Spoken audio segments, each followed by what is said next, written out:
Okay, so the TSA, otherwise known as the Transportation Security Administration, you know, the people who, at the airport, yell at you to take your shoes off faster and treat you like a criminal until the giant human scanner says you probably aren't, but sir, please step aside for a moment, I just want to touch you!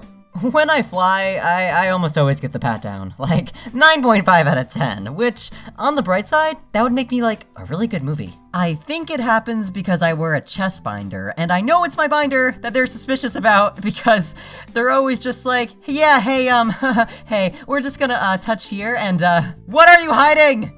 Boobs. I remember one time I was like, you know, I don't want to get pulled aside. I'm not gonna wear my binder today. I'm not gonna do it today. No. Gonna put on a baggy shirt. It's fine. So I get through the scanner, liberated, and this man is like, sir, I'm gonna need you to, step aside for a moment. Yeah. And, you know, it's brief, but he feels up my chest, and it's like, oh, wow, because there's nothing protecting the area. And, you know, I'm cleared, non-felon, but like, what the fuck? I didn't even wear my binder. How? What? And wistfully, like, maybe once, they'll just ask me to step through the metal detector, you know? Like, how simple. Lily told me about this time where they wanted her to go through the scanner, but then she started crying, so they just let her go through the metal detector instead. Okay, so, now let me tell you about this shit. Okay, you know, so I'm at the airport, and I think it may have been the one in Philadelphia, because honestly, that whole airport is no fucking chill, okay? Right, so I'm in line, my sister goes before me, then I go through, I emerge, and the one guy, dude, TSA titty suspicion agent, is like, sir, and I'm like, say no more, I know how you people operate. So I step aside, and he just stands there, and you know, I'm confused, I'm like, aren't we gonna get this whole, like, harassment thing started, and you know, I don't know, maybe he thinks consent is sexy, and then he says, lift your shirt.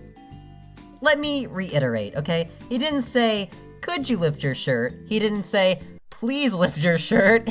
And let me clarify, both these things are still bad, but they also suggest a kind of politeness. No, he just says, lift your shirt. Oh, hey, try saying that 5 times fast. Lift your shirt, lift your shirt, lift your shirt, lift your shirt, lift your shirt. And I'm like, so this is how my life in a boy love anime begins. Haha, no, not really. I flat out refuse. I say no. He asks again in a slightly different way, but what he's still asking for me to do is lift up my shirt, not only exposing myself to him, but literally everyone else in the crowded area that we are in. Then a few more TSA people come over, and you know you're kind of fucked when people in uniforms are gathering around you.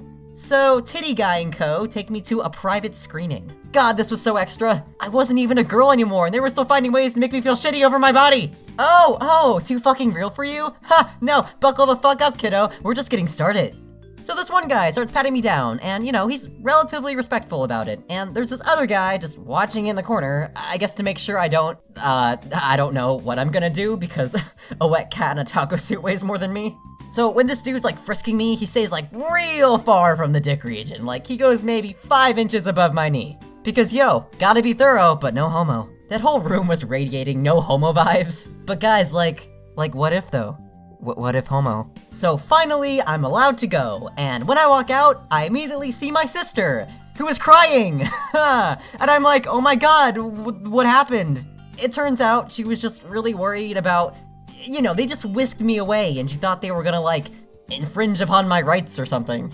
And yo! I checked online later to see what all this shit was, like, really about, and like, yo! So, let me tell you about this shit, cause, like, no one told me about this shit! So, when you step through the scanner, yeah, get your freaking learning caps on. When you step through the scanner, the person operating it, they have an option to press 2 things. Maybe a third thing, could be a self-destruct button, I don't know, Google wouldn't divulge that information. Okay, so there's a boy button and there's a girl button. Now, if you are transgender, intersex, non-binary, etc., you can probably already tell where the issue in this might be. But the person, they'll press your assumed gender and the machine will scan your body with that selected gender in mind. Okay, so stay with me here. Presumably, when I step through, they're pressing the boy button, but the machine scans and it starts screaming because boobs! And this would be considered an anomaly, which they've thoughtfully changed from anomaly to alarm, which, I don't know, incites an equal amount of concern as the previous did. I don't know, I think they were just looking for, like, a better way to put it, but it didn't quite do it. Like, sometimes there's just a better way to say something, you know? Okay, Team Voltron, I don't know how else to say this, but we're kinda screwed. I don't know, Shiro, isn't there a better way to say that? Pidgeot's right. We're fucked. Anyway, in review, the machine says you are suspicious and that is why they pat you down. Oh shit, you just learned something new today. Everyone take a sticker. But yes, that is it. I solved the mystery. The TSA even has a little section called transgender passengers, and they claim in their own words that screening is conducted without regard to a person's race, color, sex, gender identity, national origin, religion, or disability. Yet, I'm pulled aside every time. Every time? Okay, now I'm gonna play you a song, and I apologize in advance because I can't play guitar well at all. Also, I can't sing. Here it goes! Yo, fucking TSA! I'm kidding! Kidding, it's a joke. God. Yo, I got nothing against the TSA. They work real hard to save the day, and maybe one day they will actually save the day. Apparently, minorities get pulled aside the most, and I think we all know why. It is fucked up and gross. I'm kinda sick of being flagged as an anomaly, but right now it's considered an alarm, so they're just alarmed by me. I get this system was put in place to keep us safe, but sometimes that's just not the case. Like, if this YouTube thing works, and I have to fly around a lot, I'll keep getting pulled aside like, bitch, you thought, and I'll cooperate. I don't have time to fight. It's been really fun, guys, but I have to catch my flight. Well, okay, so a lot to cover. First thing, look at all this fan art. Jeez, it honestly blows my mind. Like, thank you. Wow. If I forgot to put yours in, then I promise it was an honest mistake. If you don't see it here, just email it to me directly, and I'll put it in the next one. Yeah, so a lot of things.